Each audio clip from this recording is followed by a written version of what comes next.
These are some of those characteristics that we're going to have to identify and be able to understand who our enemy is, who is our adversary, and how do we wrestle with him.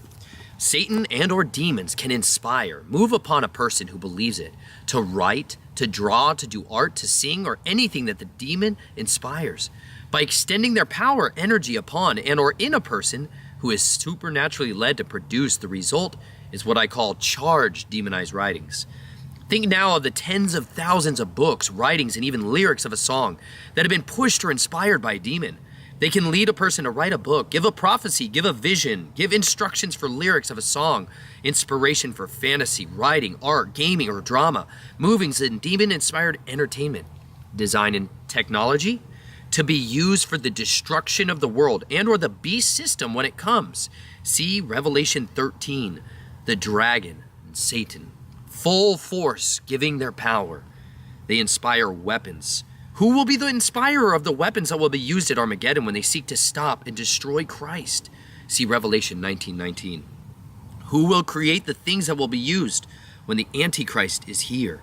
The mark of the beast and the image of the beast. The false prophet breathes a spirit into the image. It becomes alive and speaks. Listen, there can be no end of days without these works. This is why those spirits, those lying, seducing spirits have gone out to pour out this ideology, this doctrine into the hearts and the minds of men.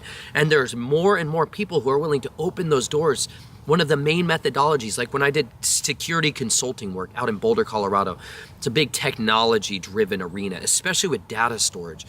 And people were literally taking specific types of drugs to open up their minds to commune with these spirits, who were giving them schematics, who were giving them methods of data storage specifically, and others who are getting formats for how to hard wire and encrypt communications that was way more secure than anything else that was out there. And it was giving them these leaps beyond their competitors. And so this kind of became a cultural normative that was known and understood. Hey, this is what a lot of the culture is. If you guys aren't aware of something called Burning Man and some of these festivals, a lot of it has to do with a mixture where people from Silicon Valley and others that are a part of big tech go to do specific drugs in these rituals to try to get these spirits to train them up on how to have cutting edge technology. But ultimately, like Russ is contending here, this is so that there can be a ground laying force, a literal physical hardware to be able to contend against the Son of Righteousness at his return, to wage a war. Like it says, the dragon is wroth, enraged with the children of Elohim, those who guard the commandments of Yahuwah and keep the testimonies of Yeshua. And he goes to make war with them. So like you need a warrior army, you need soldiers in order to go in that battle. This is where the formation of that comes from. This is why funding and financing gets funneled into that kingdom, because truly it's like the satanic system out there. But there is good news as we go along, as we learn the traits of this, how we can make a difference in it. There is no end of days without them.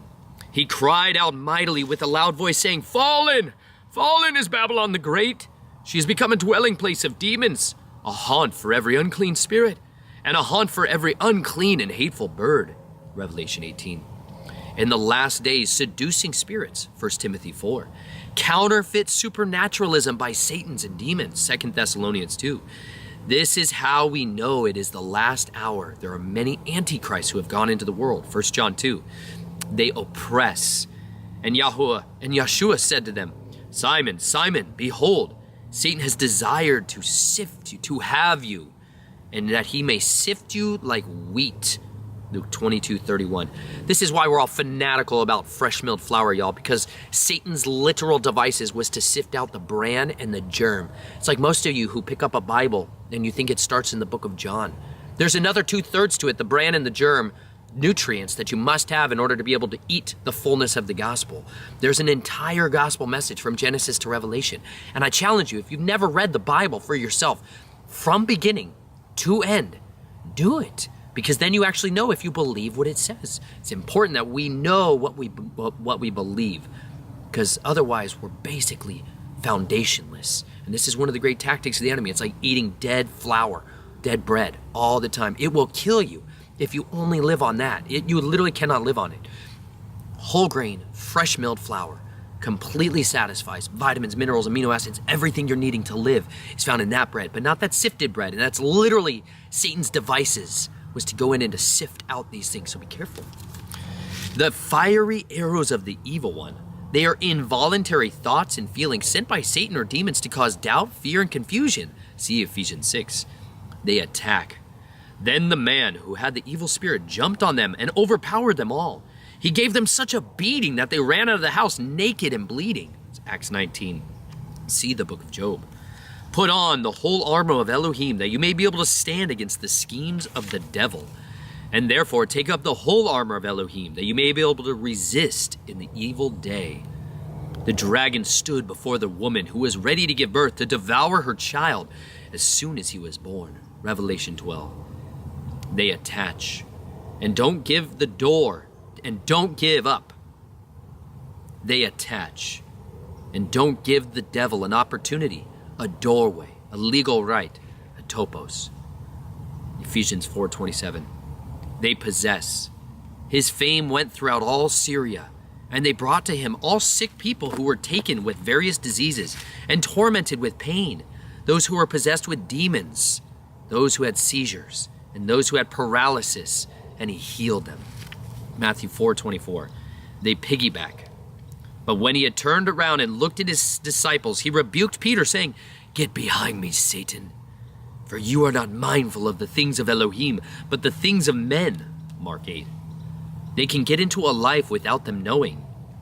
He gave it to Judas Iscariot, the son of Simon. After receiving the piece of bread, Satan entered him. John 13:26. There is no scripture that shows Judas knowingly opened a door or a feeling the moment when Satan entered his life.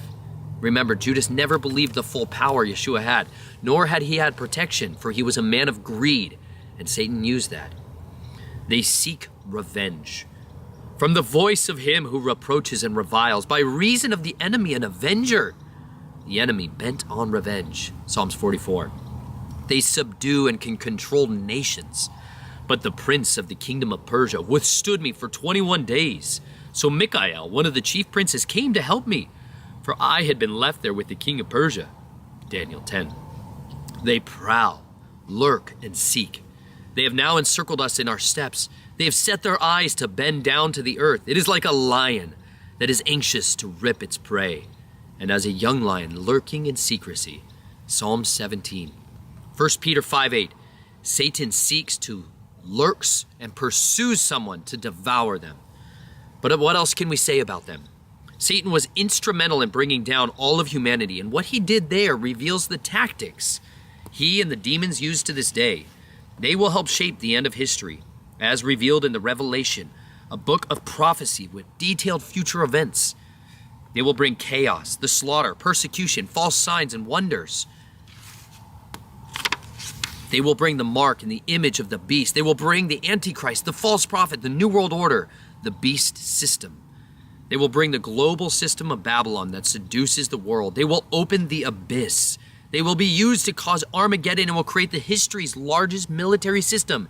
They are the inspiration to the military-industrial complex.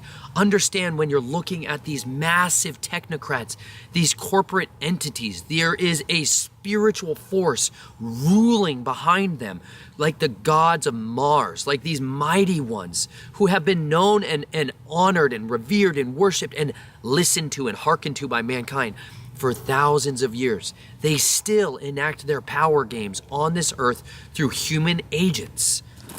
Isn't that enough? What else can we discern then? Who can engage them, and what tools of man can gain a victory over them? There are none. Humanity opened the door and gave the rights. Satan and the fallen ones have the rights to be here, and they seek total subjugation. There is no equipment, human intel agency that can investigate them. They are suprahuman, and their power, presence, and works run circles around a fallen world where men's spirits are dead to Elohim. Ephesians 2:1-2. Who can help humanity? What politician, military, nation, or intellectual can detect, discern, or confront and stop them? What can mere fallen humanity do?